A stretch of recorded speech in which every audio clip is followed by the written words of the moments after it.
Construction 4. To construct a line perpendicular to a given line through a given point on the line. This time we'll be using a compass and a straight edge.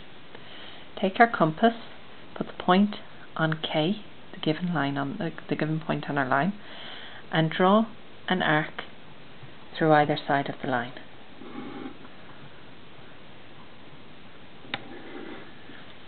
We can label these points P and Q. Take your compass again, increase the width, put our compass point on P and draw an arc above the line. Make sure to keep the compass at the same width. Put your point now on Q and draw a new arc as well above the line, intersecting that other arc. We now have an intersection point that lies above K here. We take our straight edge and we draw our line through K and this other intersection point.